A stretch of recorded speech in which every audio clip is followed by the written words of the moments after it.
नमस्कार। नमस्कार। आज आज हिंदी के हिंदी के महत्वपूर्ण रचनाकार महत्वपूर्ण रचनाकार फणीश्वर नाथ रेणु की फणीश्वरनाथ पुण्यतिथि रेणु है, की पुण्यतिथि है, जिसके उपलक्ष्य में जिसके उपलक्ष्य में रचयिता द क्रिकेट रचयिता क्रिएटर टीम की तरफ क्रिएटर से हमने हमने doctor professor doctor Jeevan Singh ji का व्याख्यान आपके समक्ष रखा है। सर हमारे साथ सर जुड़ चुके हमारे हैं। साथ जुड़ चुके हैं। हिंदी की हिंदी कथा की परंपरा में कथा रेणु परंपरा का में बहुत ज़्यादा रेणु को परिचय बहुत देने की ज्यादा ज़रूरत परिचय नहीं देने है। की जरूरत नहीं है। मुझे नहीं लगता है कि मुझे जो नहीं हिंदी लगता है भाषा कि और जो उसके साहित्य को जानता होगा, उनके कथा को नहीं जानता होगा। या तो आप उनके महत्वपूर्ण उपन्यास मैला आंचल को जानते हैं, सुनते हैं, पढ़ते हैं, जानते ही होंगे अगर आप अकादमिक दुनिया से बाहर के हैं तो भी। और या तो आपके सामने उनकी एक बहुत ही सुंदर और सधी हुई कहानी है तीसरी कसम, वह आपके सामने से होकर गुजरी होगी। तो फणीश्वर नाथ रेणु का परिचय देना काफी बड़ा काम है, जिसको इस छोटे से समय के दौरान सीमित कर पाना काफी मुश्किल होगा। ऐसे में मैं अपने आज के वक्ता डॉक्टर जीवन सिंह जी का परिचय आपके सामने रखता हूँ। डॉक्टर जीवन, चूंकि हिंदी एक बहुभाषी भाषाओं से जुड़ा हुआ प्रदेश है और इसके अंतर्गत तमाम सारी बोलियां आती हैं और तमाम सारी बोलियों की शाखाएं, या एक बड़ा सा वृक्ष है जिसकी तमाम सारी शाखाएं हैं। उसकी एक शाखा है राजस्थान, राजस्थानी हिंदी। राजस्थानी हिंदी की तरफ से हिंदी की तरफ यहाँ से पर हमसे जुड़े यहाँ हैं पर डॉक्टर हमसे जुड़े जीवन हैं सिंह जी। डॉक्टर जीवन सिंह जी। सर का सर जन्म है का जन्म जिस साल हमें इस साल आज़ादी हमें मिली, आजादी मिली 1947, 19 जुलाई, 19 जुलाई 19 जुलाई 1947, 1947। जिला भरतपुर, जिला भरतपुर, गांव जुरहरा। गाँव जोरहरा। और अपने गांव और से अपने लेकर गांव से लेकर जयपुर और अलवर शहर जयपुर और तक सर अलवर ने शहर तक सबने अपने शिक्षा दीक्षा अपने ग्रहण शिक्षा की, दीक्षा ग्रहण की, जिसके बाद जिसके बाद सर ने हिंदी में सबने ही हिंदी में ही शिक्षा प्रदान भी शिक्षा की है। प्रदान की है। राजस्थान के राजस्थान राजकीय के महाविद्यालयों राजकीय महाविद्यालयों से लेकर से लेकर मध्य प्रदेश तक सर के शिक्षण कार्य का दायरा फैला हुआ है। सर ने 1968 से लेकर 2004 तक अ, हिंदी के छात्रों को अपनी शिक्षा दी है। सर महत्वपूर्ण आलोचक, साथ ही अनुवादक और एक सधे हुए चिंतक हैं। सर का दोहे पर भी काम है। मेवाती में सर ने काफी दोहा सृजन किया है। सलाम मेवात नाम से एक धारावाहिक पत्रिका एक पत्रिका है जिसमें इनके दोहों दोहों का धारावाहिक प्रकाशन हुआ है। और सर ने ब्रजभाषा में आलोचन और लेखन भी किया है। सर की पुस्तकों के क्रम में कविता की लोक प्रवृत्ति, कविता और कविकर्म, कविता और कविकर्म पे सर को पुरस्कृत किया जा चुका है। हालांकि पुरस्कार किसी भी आलोचक विद्वान की पहचान नहीं होते हैं, लेकिन एक सामान्य पहचान के लिए हम इसको रेखांकित करते हैं। तो सर को राजस्थान साहित्य अकादमी की तरफ से मीरा सम्मान इनकी पुस्तक कविता और कविकर्म पर दिया जा चुका है। इसके अलावा अपने गांव और राम की परंपरा को जोड़कर सर ने एक जोड़कर बहुत सर सुंदर ने एक किताब बहुत लिखी सुंदर है, किताब लिखी है। लोक में राम और जुराहरा की रामलीला। जुराहरा सर के गांव का नाम। इनकी अगली पुस्तक है जो काव्य संग्रह है, इसकी काफी चर्चा हुई और काफी ये सम्मानित की हुई पुस्तक, सूरज उगा आधी रात। इसके साथ ही सर की एक बहुत महत्वपूर्ण आलोचकी किताब है मुक्तिबोध, एक मनस्वी कवि। सर का अनुवादन क्षेत्र भी बहुत विस्तृत है। अंग्रेजी से हिंदी में इनके दो अनुवाद ग्रंथों का मैं आपके सामने जिक्र करूंगा। सोवियत रूस में भारत के क्रांतिकारी, ये इनकी पहली अनुदित पुस्तक पुस्तक है। और दूसरी अनुदित पुस्तक है प्राचीन भारत में प्रगति व रूढ़। सर के ये अकादमिक परिचय और कागजी परिचय मैंने आपके सामने रखे, जो कि बहुत ज्यादा महत्वपूर्ण नहीं है। ज्यादा महत्वपूर्ण वो समय और सर का वो वक्तव्य होगा जो अब हमारे सामने आएगा। एक तरफ एक तरफ राजस्थान राजस्थान की मिट्टी है और दूसरी तरफ बिहार की मिट्टी पर बात की जाएगी, यानी रेणु पर। अब मैं मंच सर को समर्पित करता हूँ। सर जुड़े और हम सबके सामने अपनी सबके बातचीत सामने अपनी रखें, बातचीत रखें, ताकि एक मिट्टी से ताकि एक दूसरी मिट्टी मिट्टी से की नज़र दूसरी को मिट्टी हम की नजर एक को हम नए सिरे से एक देख नए सकें। सिरे से देख सकें। सर, सर, आपका स्वागत है आपका सर। स्वागत है। प्रणाम। संतोष जी और पीयूष जी और आपके संपूर्ण रचयिता परिवार के सभी सदस्य और इस समय इस मंच से जुड़े हुए सभी मित्रगण, साथीगण, सभी को मैं नमस्कार करता हूं, सभी का अभिवादन करता हूं। मेरा सौभाग्य है कि हमारे नवयुवकों के एक मंच रचयिता ने मुझे एक बहुत बड़े दायित्व से जोड़ दिया, मुझे बहुत बड़ा दायित्व सौंप दिया। बड़ा वो इसलिए है कि फणीश्वर नाथ रेणु हमारे महान कथाकार, हिंदी के महान रचनाकार, विचारक और बड़े राजनीतिक कार्यकर्ता फणीश्वर नाथ रेणु का आज स्मरण दिवस है। आज के दिन 11 अप्रैल 1977 के दिन उनका देहावसान हुआ था, तो आज उनकी स्मरण तिथि है। इसलिए सबसे पहले हम हमारे महान रचनाकार का सादर स्मरण करते हैं। और मुझे एक बड़ी दुविधा है कि मैं एक महान रचनाकार के रचनात्मक हृदय के भीतर कैसे प्रवेश करूं, कहां से प्रवेश करूं। जिनके पास मेला आंचल जैसा उपन्यास है, परिकथा जैसा उपन्यास है, जिनके पास तीसरी कसम उर्फ मारे गए गुलफाम जैसी कहानी है, रसप्रिया, संवदिया, लालपान की बेगम जैसी कहानियां हैं, संस्मरण हैं, रिपोर्टाज हैं, और सबसे बड़ी बात हिंदुस्तान की आजादी की लड़ाई में उनकी हिस्सेदारी। हिंदुस्तान की आजादी की लड़ाई में ही नहीं बल्कि नेपाल की आजादी के लिए भी लड़ाई। नेपाली जन की स्वाधीनता के लिए भी उन्होंने नेपाल जाकर वो संघर्ष किया। तो ऐसा बहुत कम देखने को मिलता है। यह दरअसल विरल है। साहित्यकार रचना करते हैं, रचना करने वाले महान साहित्यकार तो बहुत हैं, लेकिन रचना के साथ साथ उसको जीवन में उतारने वाले कितने से? बहुत कम है। जीवन में भी दो तरह से उतारने वाले, एक तो ये जो नैतिक शिक्षा या नैतिक जीवन मूल्यों की जिनकी वो बात करते हैं अपनी रचनाओं में, उनको अपने जीवन में कितना उतार पाते हैं। एक तो ये है, अपने जीवन व्यवहार में कितना उतार पाते हैं, और दूसरे उनके अनुसार जो ये जीवन का मैदान है, संघर्ष का मैदान है, उस संघर्ष के मैदान में कितना उतरते हैं। मैं समझता हूं कि फणीश्वर नाथ रेणु जैसे रचनाकार वास्तव में विरल होते हैं और कभी कभी होते हैं, जो जैसा सोचते हैं वैसा ही करने की कोशिश भी करते हैं। आचार्य हजारी प्रसाद द्विवेदी ने अपने एक निबंध में एक बात कही है, इतिहास का रथ वह हाँकता है जो सोचता है और सोचे हुए को करता भी है। भीष्म को क्षमा नहीं किया गया निबंध उनका है। उसका निष्कर्ष उन्होंने ये दिया है कि इतिहास का रथ हर एक कोई नहीं हाँक सकता। इतिहास का रथ वह हाँकता है जो सोचता है और सोचे हुए को करता भी है। तो सोचने वाले तो बहुत हैं और सोच करके उसको लिखने वाले भी बहुत हैं और अच्छा लिखने वाले भी बहुत हैं, लेकिन उसके अनुसार करने वाले बहुत कम हैं। इसलिए अधिकांश लेखक इतिहास का रथ नहीं हाँक पाते, इतिहास के सच्चे सारथी नहीं बन पाते।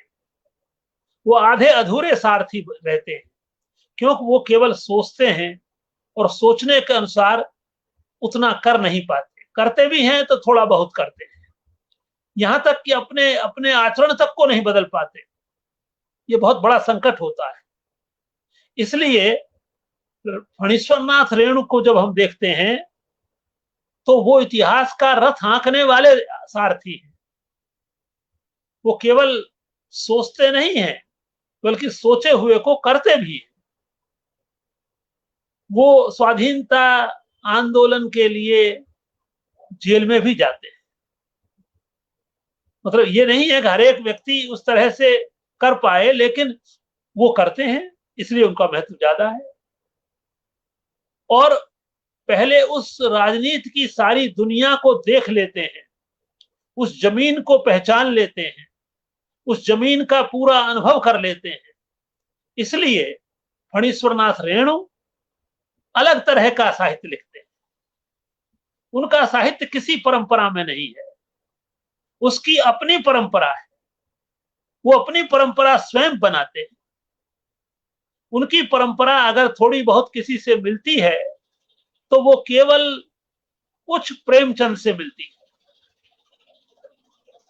हमें परंपरा में चीजों को देखने की आदत है, और हम देखते भी हैं, क्योंकि जीवन एक जीवन परंपरा के प्रवाह की तरह ही चलता है।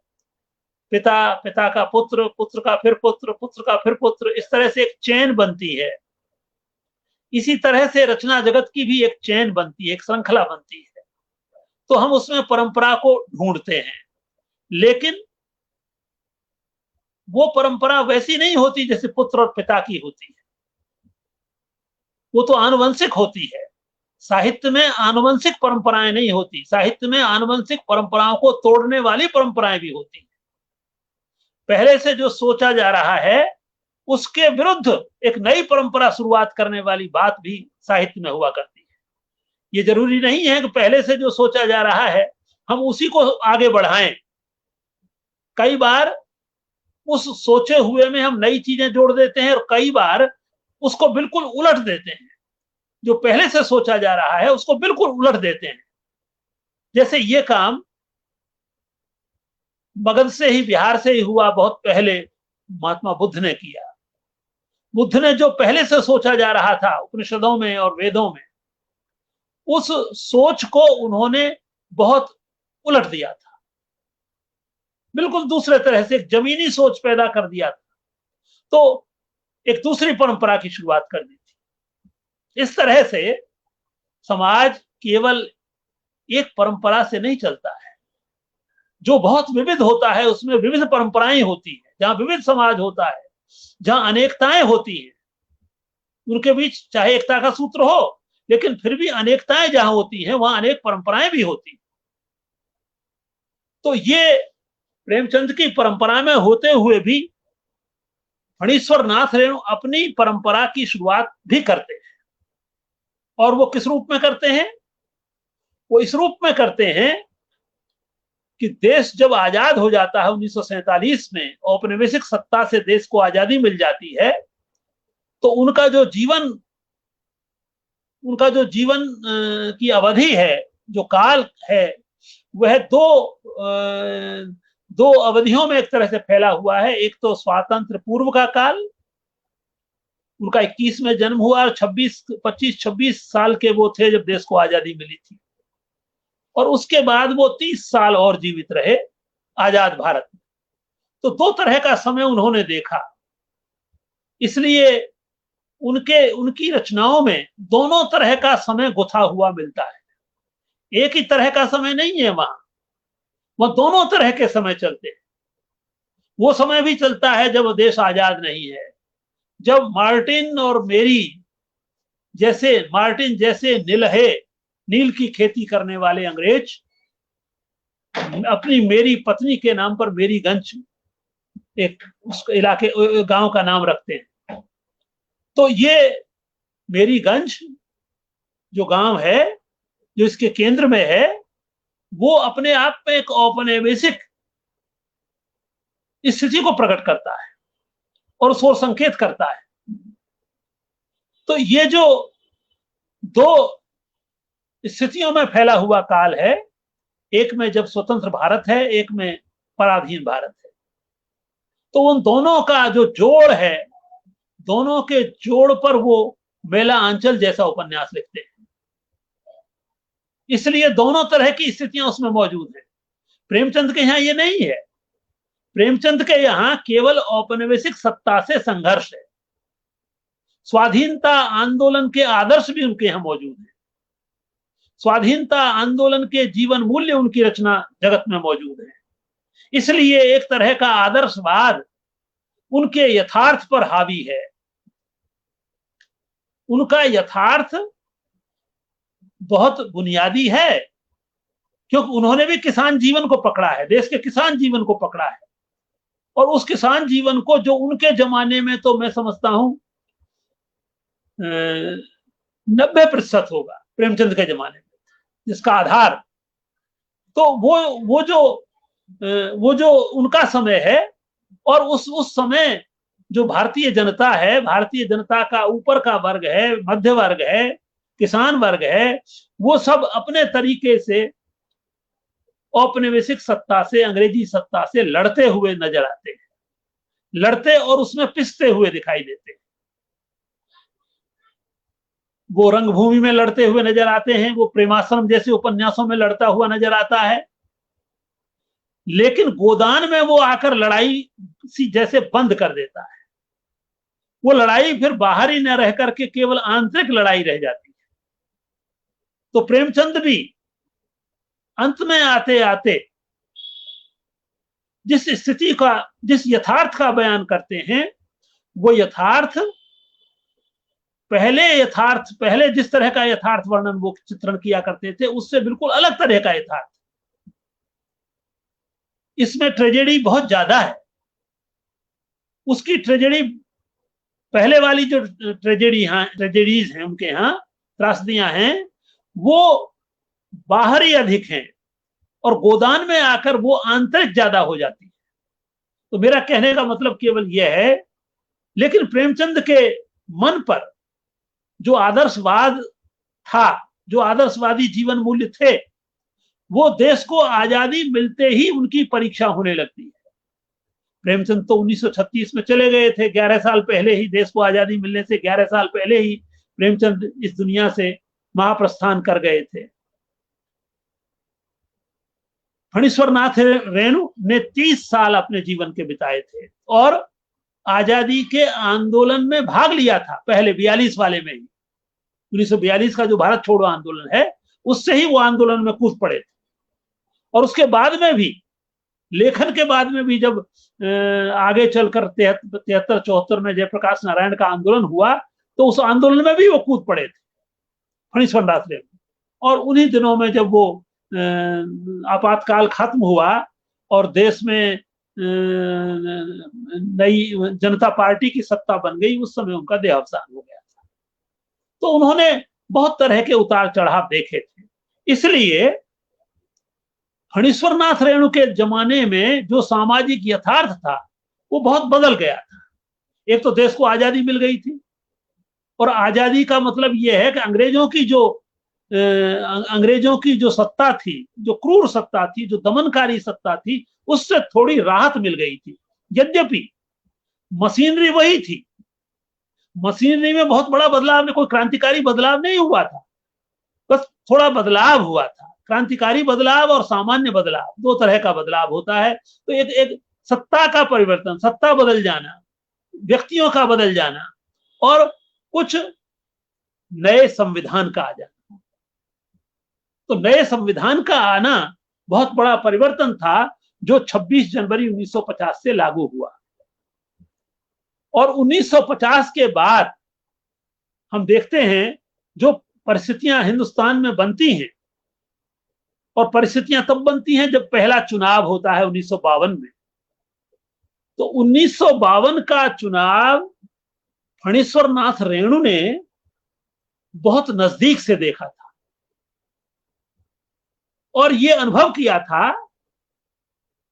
कि यहां जो लोकतंत्र बना है, जो लोकतंत्र का निर्माण हम कर रहे हैं, और पहली बार जो देश में आजादी के बाद जो सत्ता निर्मित हो रही है, लोकतांत्रिक तरीके से निर्मित हो रही है, जिसमें जनता वोट देगी, मताधिकार जनता को मिल गया है, हर एक को एक एक वोट देने का अधिकार मिल गया है, हर व्यक्ति को मिल गया है। या ये भी नहीं है कि स्त्रियों को नहीं मिला है, ये भी नहीं है कि कुछ योग्य पुरुषों को मिला है, सबको मिला है। ये संविधान की बहुत बड़ी बात थी, बहुत बड़ी, जो लोकतांत्रिक देशों में भी बड़ी मुश्किल से आई है। सबको वोट का अधिकार मिलना, ये बहुत बड़ी बात थी। ज्ञानी है, अज्ञानी है, प्रोफेसर है, बिना पढ़ा लिखा है, जातिवादी है, अनेक तरह के भेद करता है मन में, सबको वोट देने का अधिकार है।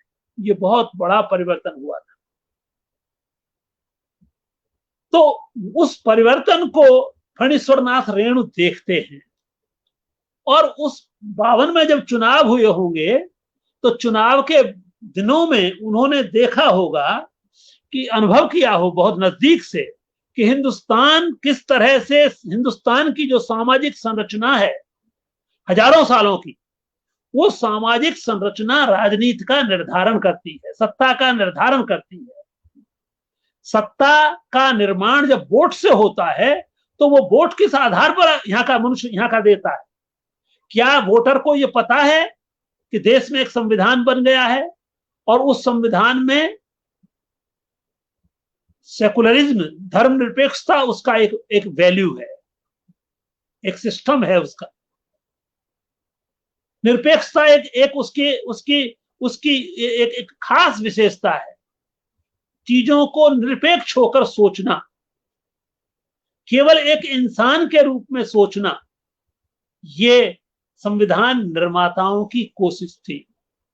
बाद में समाजवाद भी जुड़ गया उसमें, लोकतांत्रिक तरीके से समाजवादी व्यवस्था का निर्माण करना और सेकुलरिज्म का निर्माण करना।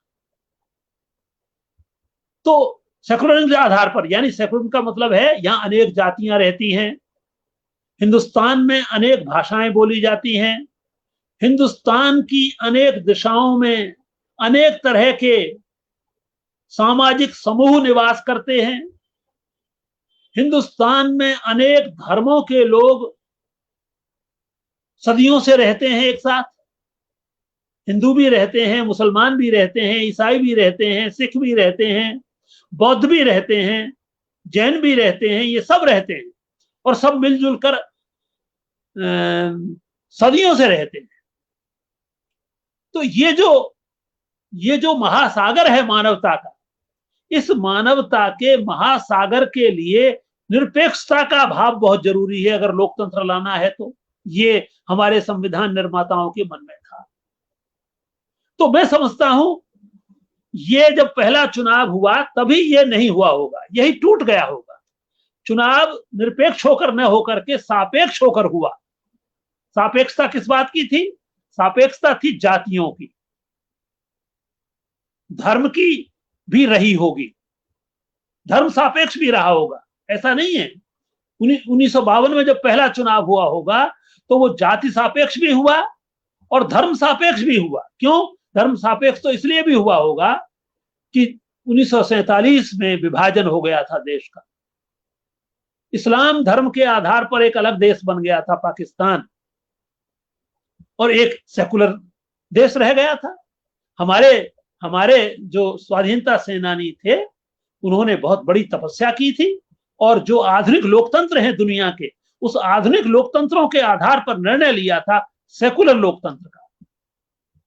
तो ये जो बहुत बड़ी बात थी, लेकिन सैद्धांतिक रूप से तो जरूर ठीक है, ये ठीक हो गया, लेकिन सैद्धांतिक रूप से क्या वो व्यावहारिक रूप में भी हुआ?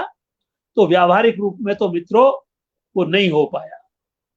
शुरू में तो लोगों ने वोट इस आधार पर भी दिया कि स्वाधीनता सेनानी उनके सामने थे, जिन्होंने जेलों में अनेक वर्ष बिताए थे, जेलों में कष्ट भोगे थे, त्याग किया था, बलिदान किया था। वो तपस्वी पीढ़ी शुरुआत में आई, इसलिए उनके लिए वोट जब मिला होगा तो कुछ निरपेक्ष जो लोग रहे उस समय। लेकिन फिर भी हमारे देश के सामान्य जन को बहुत अधिक ये पता नहीं था, आज भी बहुतों को नहीं है कि लोकतंत्र क्या है और लोकतंत्र की रक्षा कैसे होती है, लोकतंत्र और संविधान का क्या रिश्ता होता है, और संविधान की रक्षा करने वाले कौन लोग होते हैं।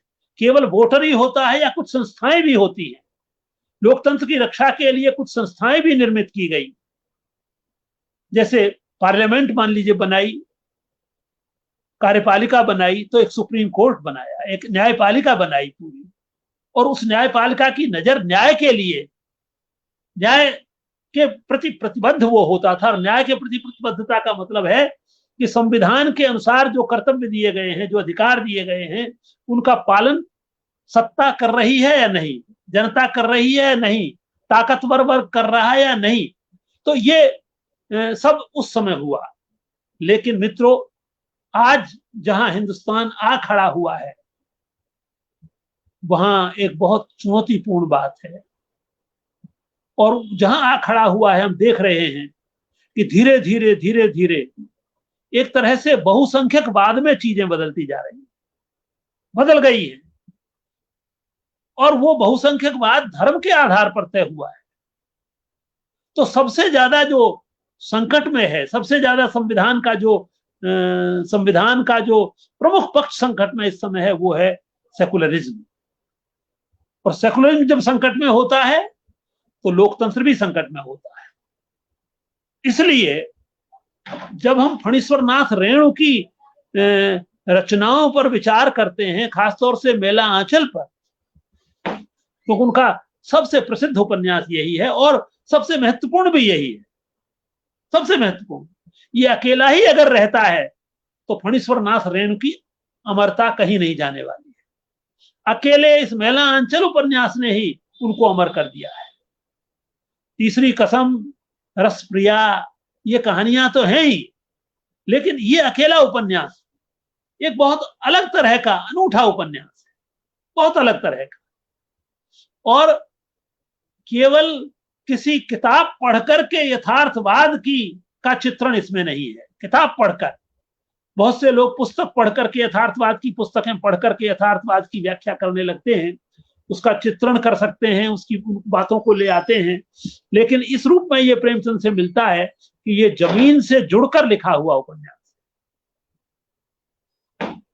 स्वयं एक तरह से स्वयं देखा भोगा हुआ, बहुत निकट का, ऊपरी सतह पर भोगा हुआ नहीं है। रेणु जी ने बहुत नजदीक से देखा है और इस बात को ले आए हैं, सार तत्व को गांठ में बांध के ले आए हैं कि जो हमारे देश की सामाजिक संरचना है, जो जातिवादी संरचना है, एक तरह से वो जातिवादी संरचना ही सब कुछ का निर्धारण कर रही है। हमारे गांव उस तरह से कौमी एकताबद्ध गांव नहीं है, वो सामाजिक रूप से विभाजित गांव है। उनमें सिपहिया टोली है राजपूतों की, उनमें यादवों की टोली है, उनमें कायस्थों की टोली है, और न जाने कितनी टोलियां हैं। टोलियों से भरा हुआ है और वो टोलियां सामाजिक रूप से एकत्र होकर अपने निर्णय व्यक्तिगत रूप से न करके टोलियों के अनुसार करते हैं। और वो टोलियां ताकत के अनुसार चलती हैं। दो चीज, शक्ति के अनुसार। जिस टोली के पास जितनी जमीन है वो उतनी ही शक्ति संपन्न है। जो कायस्थ टोली है मेला अंचल की और उसके तहसीलदार विश्वनाथ प्रसाद हैं, उनके पास 1000 एकड़ जमीन है। वो इसके इतने बड़े मालिक हैं। अब वो कैसे हुई है? अंग्रेजों के जमाने में वो अंग्रेजों के साथ थे और जब कांग्रेस का आने लगा, कांग्रेस सत्ता में आ गई है तो कांग्रेस के साथ हो गए। तो एक जो अवसरवादी मानसिकता मनुष्य की होती है, ताकत को बनाए रखने की, इस तरह से बहुत से लोगों ने अपनी ताकत बनाए रखी। जो आजादी की लड़ाई में एक भी दिन जेल नहीं गए, वो आजादी के बाद कांग्रेस जब सत्ता में आने लगी तो सत्ता से मिल गए। तो ये जो टोलियां हैं, ये टोलियां एक रूप से तो जाति की टोलियां हैं और दूसरी तरफ से जातियों की जो अपनी ताकत है, उस ताकत के अनुसार ये और सारे चीजों का संचालन करने वाली टोलियां हैं। तो मित्रों, ये बहुत मर्म को पकड़ा है फणीश्वरनाथ रेणु ने। इस मर्म को अच्छे लोग नहीं पकड़ पाए, अच्छे लोग। रामविलास जी ने इस पर बहुत पहले प्रेमचंद की परंपरा और आंचलिकता शीर्षक से एक लेख लिखा। रामविलास जी ने, वो मार्क्सवादी थे प्रगतिवादी आलोचक थे, मार्क्सवादी आलोचक थे। तो उन्होंने इसकी प्रशंसा केवल एक आधार पर की है कि इसमें वर्ग शोषण, वर्ग उत्पीड़न, वर्ग अत्याचार का बहुत अच्छा चित्रण है। ये इस बात को वो पकड़ते हैं और इस बात को पकड़ते हुए कहते हैं कि बाद में इनका जो दृष्टिकोण है वो बिल्कुल बिखर गया है। वो दृष्टिकोण मतलब बाद में फिर वो और चीजों के लिए फणीश्वरनाथ रेणु की प्रशंसा नहीं करते, केवल एक चीज के लिए करते हैं, वर्गीय यथार्थ। यह बहुत लोगों को हुआ था, ये मार्क्सवादियों को तो लंबे समय तक रहा कि वर्ग यथार्थ से ही चीजों को देखना चाहिए, जबकि फणीश्वरनाथ रेणु ने वर्गीय यथार्थ को देखा है, लेकिन वर्ण यथार्थ, जातिगत यथार्थ जो है वो निर्धारित करता है वर्ग यथार्थ को। ये दूसरे लोगों ने नहीं समझ पाए, ये फणीश्वरनाथ रेणु ने समझा। वो सोशलिस्ट विचारधारा के रचनाकार थे, उनकी विचारधारा थी, मार्क्सवादी नहीं थे लेकिन सोशलिस्ट थे, समाजवादी थे। समाजवादी का मतलब जो महात्मा गांधी से के विचारधारा से प्रेरित थे और उनकी विचारधारा के साथ समाजवाद को मिलाते थे। तो वो उन्होंने इसलिए हिंदुस्तान की का जो जातिगत यथार्थ है, जो जाति से जुड़ा हुआ यथार्थ है, उसको बहुत नजदीक से जाकर देखा था। इस रूप में साथियों, मैं ये मानता हूं कि उन्होंने शायद बाबा साहब अम्बेडकर की बात तो कहीं नहीं की है, और शायद उस समय बाबा साहब अम्बेडकर का इस तरह का प्रभाव नहीं था, लेकिन फिर भी बाबा साहब अम्बेडकर ने जो सोचा जाति के बारे में, जो उनका संविधान लागू होने से पहले नवंबर का भाषण है, 29 नवंबर 1949 का है, उसमें उन्होंने ये चिंता प्रकट की थी कि हिंदुस्तान में हम लोकतंत्र को तो बनाने जा रहे हैं, लेकिन वो लोकतंत्र बनेगा भी या नहीं बनेगा। क्यों? क्योंकि जातियों का यहां जो प्रभुत्व है, जो प्रभुत्व संपन्न जातियां हैं देश की, वो लोकतंत्र कैसा बनने देंगे? जिनके पास पहले से ही धन की ताकत है, जिनके पास पहले से ही ज्ञान की ताकत है, जिनके पास पहले ही जन की ताकत है, क्या वो लोकतंत्र बन जाने देंगी? क्या वो लोगों को अपने अनुसार इकट्ठा नहीं करेंगी? क्या यहाँ का जो जातिवादी, वर्णवादी, वर्णाश्रमवादी जो मानसिकता है हिंदुस्तान की, वो क्या एक निरपेक्ष भाव को बना रहने देगी, विकसित होने देगी? तो वो चिंता प्रकट करते हैं और ये कहते हैं कि डेमोक्रेसी ऐसे वातावरण में विकसित नहीं होती, फलीभूत नहीं होती। और आप देख रहे हैं कि देश ने बहुत विकास किया है पहले से, और हमें पंडित जवाहरलाल नेहरू जैसे पहले प्रधानमंत्री का आभार व्यक्त करना चाहिए कि उन्होंने शुरुआत में, जब बहुत बड़े संकट के दिन थे, जब देश के पास कुछ भी नहीं था, अंग्रेजों ने जिसको निचोड़ दिया था पूरी तरह से और आपस में लड़ा लड़ा करके भीतर से तोड़ दिया था जिस देश को, उस देश के लिए, उस देश में लोकतंत्र की जड़ें जमाई। आज चाहे लोग कुछ भी कहें, लेकिन पंडित नेहरू लगभग 10 साल तक जेलों में रहे। आज उनके बारे में कितनी ही मनगढ़ंत कहानियां कही जाएं, लेकिन मैं समझता हूं वो प्रधानमंत्री अगर पहले नहीं हुए होते तो देश में जैसा आज मजबूत लोकतंत्र है, आज गहरी जड़ें हैं, उसके पीछे अगर कोई है तो महात्मा गांधी और जवाहरलाल नेहरू ही है।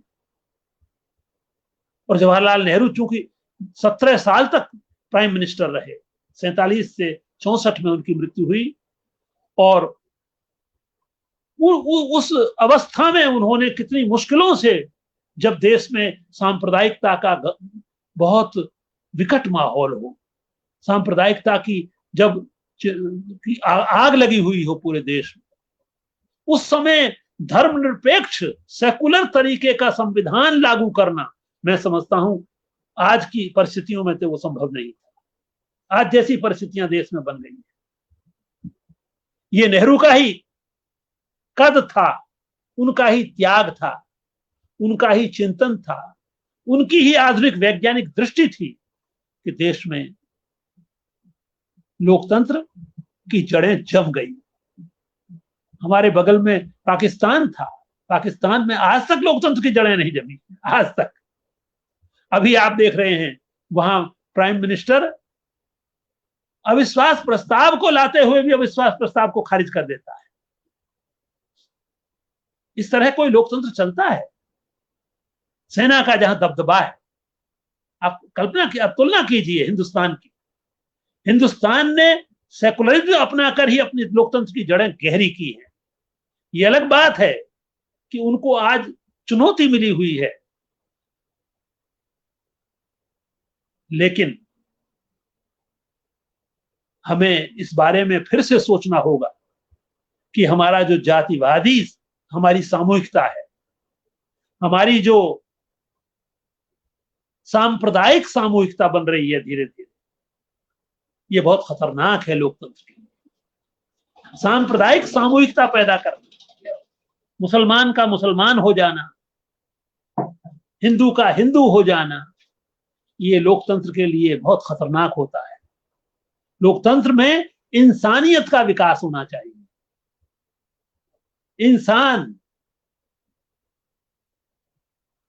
इंसान जो सारे आवरणों से को उतार देता है, विशुद्ध इंसान रह जाता है। जितने भी आवरण हजारों सालों से हमारे मन पर चढ़े हुए हैं, चाहे वो जाति का गत श्रेष्ठता का आवरण है या संप्रदायगत श्रेष्ठता का आवरण है, वो कोई सा भी आवरण हमको लोकतंत्र का नागरिक होने से रोकता है, अवरोध पैदा करता है। इसलिए मित्रों, मेला अंचल जैसे उपन्यास हमको बार बार ये याद दिलाते हैं कि किसी कायस्थ टोली से, किसी सिपहिया टोली से, किसी गुअर या यादव टोली से या बामन टोली से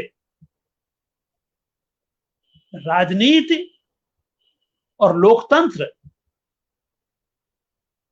जो लोकतांत्रिक राजनीति है, वो ऐसी ही चलेगी जैसी देश में इस समय चल रही है। यह बहुत सोचने की जरूरत है। इसमें आप देखिए कि किस तरह से वो वर्णन करते हैं। शुरू में ही शुरुआत ही यहां से करते हैं, शुरुआत ही वो जातिवाद से करते हैं। और क्यों? क्योंकि आधार इसका है ही जातिवाद। जातिवादी जो राजनीति है, जातिवादी जो संरचना है राजनीति की, वही मुख्य है और उससे ही सारी चीजें हो रही हैं। ये तो ये जिसकी चिंता बाबा साहब अम्बेडकर ने की थी जातिवाद की, उसकी चिंता चाहे इसमें नहीं है उस तरह से, लेकिन रचनात्मक चिंता है। वो रचनात्मक तनाव पैदा करते हैं एक तरह से। और शुरू में ही वो कहते हैं, पहला ही एक जिसको कायस्थ टोला कहते हैं, उसको वो मालिक टोला भी कहते हैं। मालिक टोला क्यों? कि वही मालिक है गांव का, जिसके पास सबसे ज्यादा जमीन है। ब्राह्मण नहीं है यहां मालिक। जातिगत श्रेष्ठता में चाहे ब्राह्मण है सर्वोच्च, लेकिन बामन टोली जो है वो तीसरी शक्ति के रूप में यहां देखते हैं। हालांकि उसकी कोई बहुत बड़ी वैसे ताकत नहीं है, लेकिन तीसरी शक्ति वो है। और तीसरी शक्ति किस रूप में है? वो ज्ञान की शक्ति के रूप में इसमें आती है। ज्ञान की, जो लोगों को अपने ज्ञान से जिधर चाहे उधर बहका देती है, मोड़ देती है। क्यों? क्योंकि जनता में हजारों सालों से अंधविश्वासों का प्रवाह सा उमड़ा रहता है। दकियानूसीपन से आदमी जिंदा रहता है। उस दकियानूसीपन को बामन टोली जो है वो निरंतर विकसित करती है। ये बहुत बड़ी बात है, ये समझने की बात है। इसमें दरअसल व्यंजना में बहुत कहते हैं, बहुत बातें व्यंजना में हैं। जिनको आप सीधे सीधे नहीं समझ सकते। जब ये होने लगा कि भाई अस्पताल खुलेगा, वहां मलेरिया बहुत है मेरीगंज में, और मार्टिन साहब जो थे वो पहले ही उनकी पत्नी जो प्रेसी मेरी है, उस लाइलाज इलाज के अभाव में पटना तक उसको लेकर गए, लेकिन इलाज के अभाव में वो दम तोड़ देती हैं। उन्हीं की कोठी है वहां, जिसका मेरीगंज में वर्णन करते हैं, नीलहे साहब की। तो ये जो बात है, तो वहां पंचायत हो रही है इस बात की, पूरा गांव, कि भाई कैसे अस्पताल खुले। और उसमें जो सुराजी बालदेव है, सुराजी वो यादव टोली का आदमी है, वैसे किसी दूसरी चंदन पट्टी का व्यक्ति है जो वहां आके रहता है, लेकिन स्वराज, हिंद स्वराज में विश्वास करता है, गांधी जी में विश्वास करता है। इसलिए वह कोशिश कर रहा है कि अस्पताल खुल जाए, सबको इकट्ठा करने की कोशिश करता है। लेकिन आप देखते हैं कि वो यादव टोली का होने की वजह से ही जो राजपूत टोली के हरगौरी नाम का एक सदस्य है, वो उनकी उपेक्षा करते हैं, हिकारत के भाव से देखते हैं। केवल जातिगत नीचता, उच्चता का बोध यहाँ है। इसको बड़े बड़े बड़े मतलब सटीक तरीके से पेश करते हैं। तब वो कहते हैं कि इसमें एक बामन टोली भी है, और उसके लिए कहते हैं, लिखते हैं कि बामन टोली से तो कुछ उम्मीद करनी ही बेकार है। मतलब और टोलियों को भड़काया जा रहा है, और बामन टोली के बारे में जब बामन टोली का आता है, क्यों उम्मीद करना बेकार है? जिस दिन से अस्पताल होने की बात उन लोगों ने सुनी है, दिन रात डॉक्टर और अंग्रेजी दवा के खिलाफ तरह तरह की कहानियां सुनाते फिर रहे हैं। ये तो आधुनिक चीजों के खिलाफ है। बामन टोली जो है, आप देखिए किस टोली को कहां कैसे पकड़ा है, कौन टोली क्या करती है। राजपूत टोली भी अड़ंगा लगाती है, यादव टोली जरूर आगे रहती है। यानी कौन सी जाति हैं जो लोकतंत्र में जिनका आगे भविष्य है, जो एक जमाने की उच्च जाति हैं और सत्ता वाली जातियां हैं, वो धीरे धीरे उनके हाथ से सत्ता खिसक रही है लोकतंत्र में, और उन लोगों के हाथ में सत्ता जा रही है जो लोग बहुसंख्यक भी हैं जातियों के रूप में, सामाजिक रूप में भी, और पहले उपेक्षित भी रहे हैं, सत्ता से बाहर भी रहे हैं। अब सत्ता उनके पास जाती है, तो ये जो उच्च वर्ग के लोग हैं कैसे अड़ंगा लगाते हैं, ऊंची जातियों के लोग। उनमें एक बामन टोली है और एक सिपहिया टोली है। तो बामन टोली के बारे में लिखते हैं वो, ये एक पैराग्राफ है, शुरू में ही है ये, दूसरे तीसरे परिच्छेद में, जो अफवाह फैला रहे हैं कि डॉक्टर और अंग्रेजी दवा ये बहुत नुकसानदेह है। जैसा कि हम देख रहे हैं कि देश में आज सोशल मीडिया के माध्यम से किस तरह से एक दकियानुसीपन फैलाया जा रहा है आज। तो ये वही काम है। वो कहते हैं जोतकी जी का विश्वास है कि डॉक्टर लोग ही रोग फैलाते हैं। आप देखिए, जोतकी में जोशी उन्हीं में थे, ज्योतिषी लोग जो दुनिया का भविष्य बताया करते हैं, ग्रह गोचर देखते हैं, मुहूर्त देखते हैं, का हिसाब किताब है। तो वो कैसे वो अपनी सत्ता को बनाए रखने के लिए, अपनी जातिगत सत्ता को बनाए रखने के लिए कैसे आधुनिकता की राह में रोड़े अटकाते हैं, और लोगों को, दकियानूस और अंधविश्वासी जनता को किस तरह से डराते हैं। ये सारा समझा दिया है फणीश्वरनाथ रेणु ने। कहते हैं जोतकी जी का विश्वास है कि डॉक्टर लोग ही रोग फैलाते हैं, सुई भोंक कर देह में जहर दे देते हैं। बताइए, और आदमी हमेशा के लिए कमजोर हो जाता है। हैजा के समय कुओं में दवा डाल देते हैं, लाल दवा डालते थे, पोटेशियम, तो उससे लाल दवा से उल्टा पानी ठीक होता था, लेकिन ये कहते हैं लाल दवा डाल देते हैं, गांव हैजा से समाप्त हो जाता है। काला बुखार का नाम पहले लोगों ने कभी सुना था? पूरब मुलुक नाम कामरू कामेच्छा हासाम, आसाम के लिए कह रहे हैं, से काला बुखार वालों का लहू शीशी में बंद करके यही लोग ले आए थे।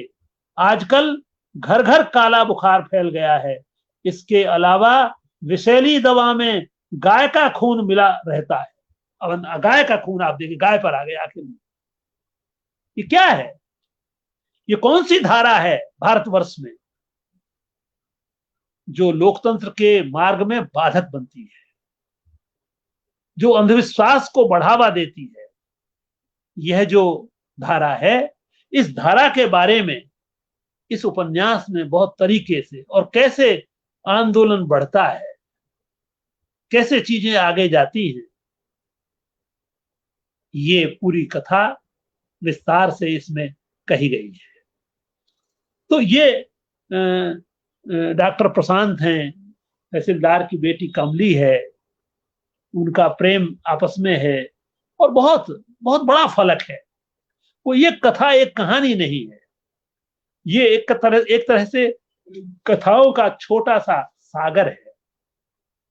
मैलांचल छोटा सा सागर, जिसमें एक कथा रूपी सरिता इधर से बह के आके मिल जाती है, दूसरी इधर से बह के आके मिल जाती है, और पूरा अंचल क्या है वो साकार हो उठता है।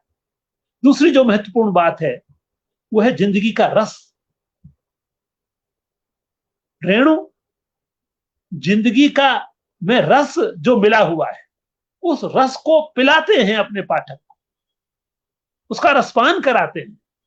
वो केवल लोक संस्कृति नहीं है, साहित्य आनंद की अवस्था को पैदा करता है।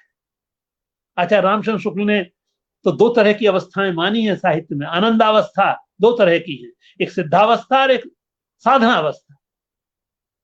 तो ये साधनावस्था और सिद्धावस्था दोनों का उपन्यास है, दोनों को मिला देता है। उन्होंने तुलसीदास को साधनावस्था का कवि माना और सूरदास को सिद्धावस्था का कवि माना। तो यहां दोनों दोनों धाराएं मिल जाती हैं, साधनावस्था भी है और सिद्धावस्था भी है।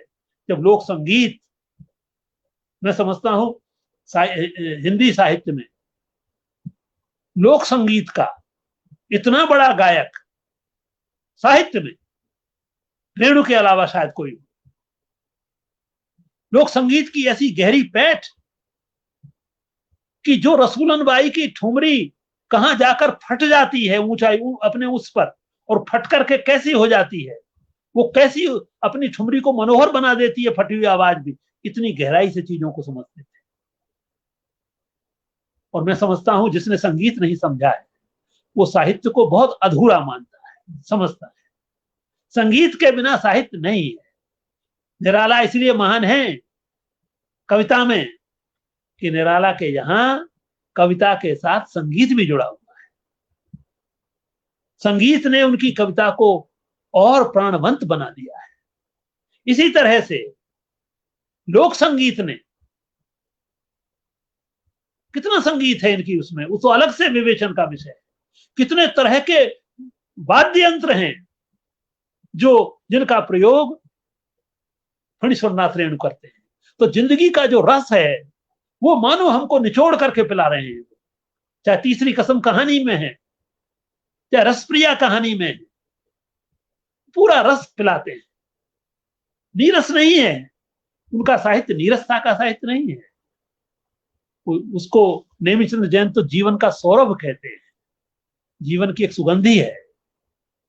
इससे ये अलग विचार का विषय है, अलग व्याख्यान का विषय है, एक एक विषय है ये। और तीसरा जो बात है वो है भाषा। जब जब जो रचनाकार अपनी भाषा का निर्माण कर लेता है, वही रचनाकार एक तरह से युगांतरकारी रचनाकार होता है। फणीश्वरनाथ रेणु की मैलांचल की पहली पंक्ति ही जैसे शुरू करते हैं, पहली पंक्ति में ही मालूम हो जाता है कि ये भाषा कहां से आ रही है। गांव में यह खबर तुरंत बिजली की तरह फैल गई, मलेटरी ने बहरा थेथरू को गिरफ्त कर लिया है। और लोबिन लाल के कुएं से बाल्टी खोल कर ले गए। ये आजादी से पहले की बात है। अंग्रेजी जब 1942 का आंदोलन चल रहा था तो ये जो बेहरा थेथरू है, ये बेहरा चेथरू को गिरफ्त कर लिया है। ये कुछ लोगों को लग सकता है कि ये जो भाषा है ये बाधक बनती है, लेकिन ऐसा नहीं। इस भाषा में आनंद भी आता है, रस भी मिलता है, और यही भाषा है जो अंचल को हमारे नजदीक ले जाती है, मध्यवर्ग को डी क्लास करना सिखाती है। मध्यवर्ग को भाषा के स्तर पर भी डी क्लास करने की जरूरत है, और जो डी क्लास नहीं करेगा वो तो फिर कैसी भी भाषा उसको लिख दो, वो तो अंग्रेजी में ही ज्ञान को बखारेगा। फणीश्वर नाथ रेणु इस रूप में ठेठ जनवादी हैं कि वो जनवादी भाषा का एक नया स्वरूप हमारे सामने रखते हैं। वो गांव को ही नहीं रखते, वो अंचल को ही नहीं रखते, बल्कि गांव और अंचल की भाषा को भी हमारे सामने रखते हैं। और उनकी भाषा का जो उनका जो ज्ञान है, एक तरह से गांव का अनुभव है, और उनकी स्मृति है, उनकी पकड़ है चीजों की, ये बहुत अद्भुत है। तीसरी कसम में जब बच्चे तेगछिया गांव में जब जाती है डोली, आगे वो बैठी हुई है, उसमें हीराबाई और हीरामन जा रहा है, तो गांव के लोग तो यही समझते हैं कि इसकी पत्नी जा रही है, इसकी दुल्हन जा रही है, तो पीछे बच्चे हो लेते हैं, लाली लाली डोलिया में लाली रे दुल्हनी, और गाने लगते हैं। ऐसा होता है ये तो ये वो बच्चे हैं जिनके जीवन में अभाव ही अभाव है। वो गांव के लोग हैं जिनके जीवन में कुछ भी नहीं है, जिनके पास न रुपया है, न पैसा है, न गांव है, न शिक्षा है, कुछ भी नहीं है, लेकिन लाली लाली डोलिया में लाली रे दुल्हनिया ये तो है जिसको पकड़ते हैं। इसके बावजूद है, अवसाद नहीं है, डिप्रेशन नहीं है किसी तरह का उन लोगों के मन में। और उसको काटने के लिए फिर रेणु जी एक दूसरा, सजन रे झूठ मत बोलो खुदा के पास जाना है, उस बात को काटने के लिए दूसरा गीत सामने लाते हैं।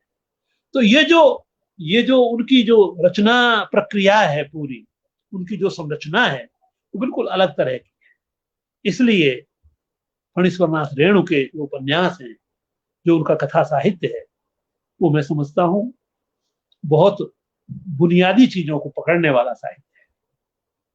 और उनके अनुभवों से हम आज भी सीख सकते हैं।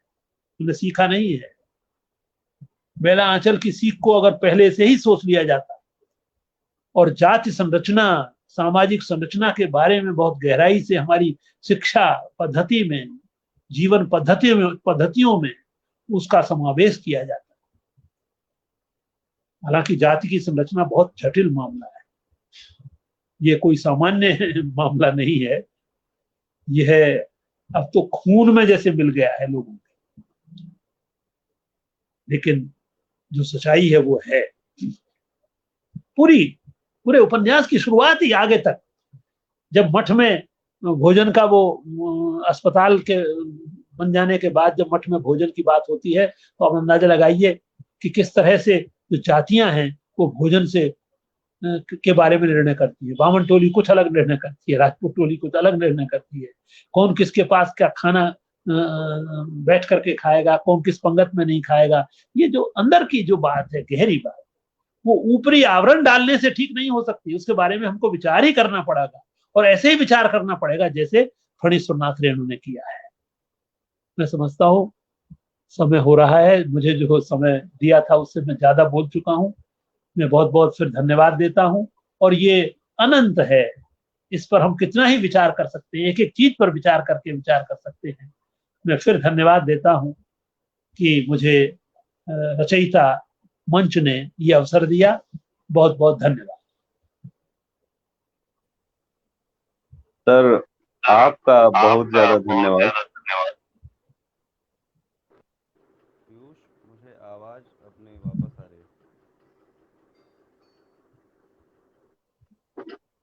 हेलो।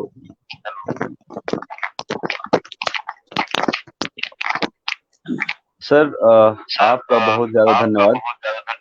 आपके जरिए हमने आज रेणु की पुण्यतिथि पर एक नए सिरे से उनको देखा, सुना, समझा, महसूस किया। उनके पूरे साहित्य में जो एक रसगंध प्राण है, उनके साहित्य को एक रसगंध और प्राण का साहित्य कहते हैं। उस चीज को आपके जरिए फिर से हमने पुनर्जीवित महसूस किया। तो धन्यवाद के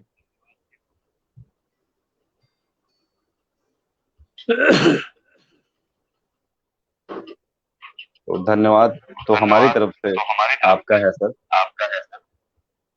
और अब यदि अगर कुछ लोगों के सवाल हैं तो वो सामने रखें, उस पर एक सीमित और संतुलित समय में बातचीत की जाएगी।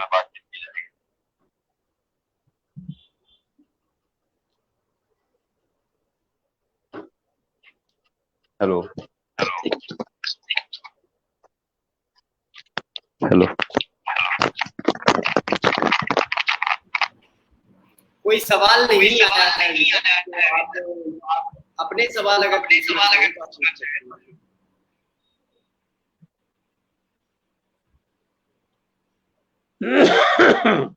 तो हाँ सर, मेरा एक सवाल है। जी जी बोलिए। रेणु को या तो सामाजिक और राजनीतिक कथाकार कह दिया जाता है, और या तो सामान्य जो कि समझ है उसके हिसाब से, और या तो रोमांटिक परिक्षेत्रों का कथाकार और महत्वपूर्ण कथा कह दिया जाता है। इस तो हम लोग बात कर रहे थे कि साहित्यकार होने के साथ साथ वो एक जमीनी कार्यकर्ता भी हैं समाज के। तो सोच, लेखन के अगले चरण कर्म तक पहुंचते हैं। आदमी सोचता है, लिखता है, फिर उसको व्यवहार में लाता है। इन तीनों चीजों को साधते हुए रेणु का जो व्यक्तित्व बनता है, उस पर हम बात करें तो थोड़ा सा और ज्यादा स्थिति को हम स्पष्ट तरीके से देख पाएंगे। हालांकि बीच में आपने इस पर थोड़ी सी बातचीत की, मैं चाहता हूँ उसको थोड़ा सा और विस्तार दिया जाए कि वह रेणु जो कलाकार होने के साथ साथ एक जीवंत और सक्रिय व्यक्तित्व है जमीन पर और समाज में।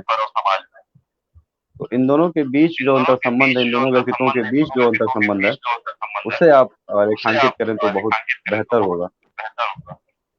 हाँ देखिए परिवर्तन समाज में तभी होते हैं जब बहुत ईमानदारी से हम लोग, पढ़े लिखे लोग जो अपने को कहते हैं, रचनाकार जो कहते हैं, वो जो सोचते हैं वो करते भी हैं। सोचने और करने में बहुत गैप रहता है। मध्य वर्ग बहुत कम खतरे उठाता है। जिन सुविधाओं में वो रहता है उन सुविधाओं को बनाए रखकर वो खतरे उठाता है बस। हाँ। और जब सुविधा जाती दिखती है तो खतरे को वापस लेता है। सुविधाजनक ईमानदारी कर्म का प्रयोग करता है। सुविधाजनक ईमानदारी का करता है। भाई अब आदमी भूखा मरने के लिए कैसे तैयार हो? नौकरी आपकी जा रही है, आप ईमानदारी की बात कर रहे हैं और ईमानदारी आपकी नौकरी ले रही है, तो उस ईमानदारी को त्याग देगा आदमी, नौकरी की रक्षा करेगा। ये सामान्य स्वभाव है आदमी का, सामान्य। अब उसमें अपवाद होते हैं, वो अपवाद तो करोड़ों में एक होता है। बिल्कुल, इसी सामान्य से इतर जो जाता है वही तो विशेष होता है। केवल मैं कहता हूं अपना काम ईमानदारी से ही करे, यही बहुत है। संतोष से करे, यही बहुत है। संतोष भी नहीं है। हाँ, लाखों रुपया हो रहा है तो करोड़ों के लिए कोशिश करता है। करोड़ों हो रहा है तो अरबों के लिए कोशिश करता है। अपना काम भी ईमानदारी से नहीं करता और संतोष नहीं करता। भाई महात्मा गांधी का कहना यह है कि आदमी के लोभ की पूर्ति नहीं हो सकती, अन्यथा एक आदमी को कितनी सी जगह चाहिए रहने के लिए, कितना सा भोजन चाहिए। अगर आदमी संतोष कर ले कि इतना ही मुझे भोजन करना है, इतना सा मुझे चाहिए, तो संतोष के बिना आप दूसरों को नहीं छोड़ सकते। जब आप ही आप अपने पास इकट्ठा कर लेंगे तो दूसरों को कहां बचेगा?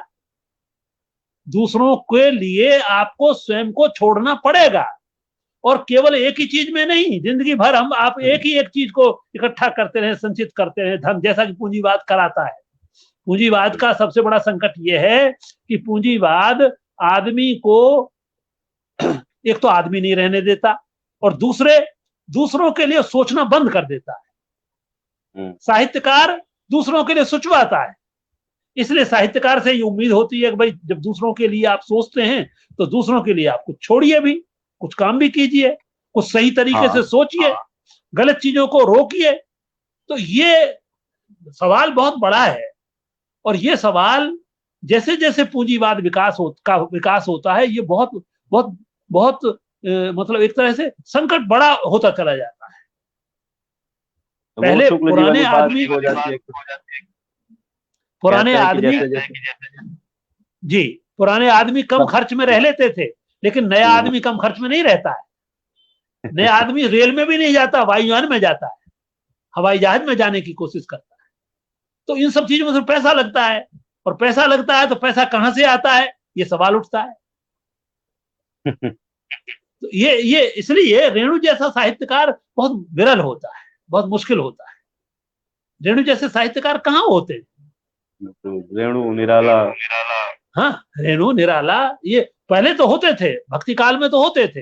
कबीर, सूर, वो सब संतोषी लोग थे, वो सब अपने नैतिक वैल्यू सिस्टम से जुड़े हुए लोग थे उस जमाने में।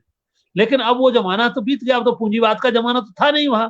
अब तो भारी पूंजी हमारे सामने है, भारी, और वो पूंजी प्रलोभन के रूप में है, प्रलोभन का उसने जाल फैला रखा है। तो वो प्रलोभन हमको खतरे नहीं उठाने देता किसी भी तरह, इवन त्याग भी नहीं करने देता। प्रलोभन त्याग का विरोधी होता है। इतने सारे विकल्प है, इन कहानियों को पढ़ते हैं, इतने सारे विकल्प है आज के समय में, आदमी अभाव को और सामान्य स्थिति को, संतुलन को भूल चुका है, विकल्पों में फंसा हुआ है, एबनॉर्मल हो गया है। आदमी असामान्य हो गया, एबनॉर्मलिटी आ गई है, अब नॉर्मल आदमी नहीं रहा है। अब यही न्यू नॉर्मल है। हाँ, तो अब कैसे करेंगे वो चीजों को भाई? साहित्य तो 70 साल पहले का लिखा हुआ साहित्य है, 70 साल पहले लिखा हुआ बलचन ये है मैला आंचल है। तो 70 साल में तो बहुत बदल गई है दुनिया, पिछले 30 साल में ही बदल गई है। पिछले 30 तो 30 साल में ही आदमी को आदमी बने रहना बहुत मुश्किल हो गया है। ये कुल मिला के बात ये है। आदमी को भी मैसर नहीं इंसान। हाँ, वो तो गालिब ने कहा इंसान होना, लेकिन अब तो आदमी का आदमी बने रहना ही मुश्किल हो गया है। इंसान होना तो आगे और आगे की बात है, और आगे क्या की यात्रा है। हाँ, हाँ।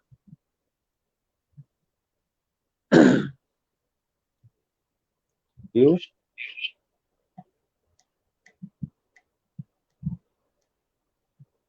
जुड़ो, और कार्यक्रम को अगर जी दूसरा कोई सवाल नहीं है तो फिर समेटते हैं। सवाल नहीं है तो मुझे लग रहा है कि आप जो है कार्यक्रम से एक धन्यवाद ज्ञापन के साथ।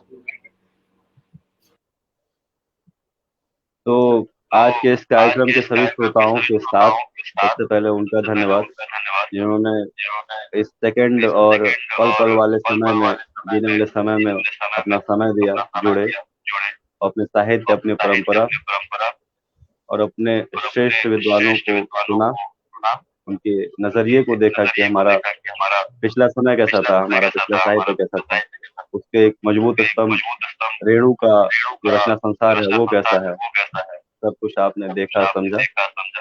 हालांकि ये बहुत विस्तृत बातचीत है, इसको 1 घंटे में समेटना काफी मुश्किल था, लेकिन सर ने वो बहुत ही सुंदर प्रयास किया और हम सब तक वो चीजें पहुंची हैं। इस एक तरह से आशीर्वचन के लिए सर का बहुत ज्यादा धन्यवाद, और हम उम्मीद करते हैं कि सर से आगे भी हम जुड़े रहें। तो रचयिता परिवार की तरफ से मैं आशुतोष मासुकू, डॉक्टर आलोचक प्रोफेसर सरजीवन सिंह सर का इस बार पुनः धन्यवाद करता हूँ, और आप सभी श्रोताओं का पुनः धन्यवाद करता हूँ। आपको पुनः धन्यवाद, आपको भी, आशुतोष जी और पीयूष जी को भी, कि आपने मुझे इस योग्य समझा कि मैं फणीश्वरनाथ रेणु पर अपनी बात कह सकूं। बहुत बहुत धन्यवाद। सर ठीक ठीक, प्रणाम।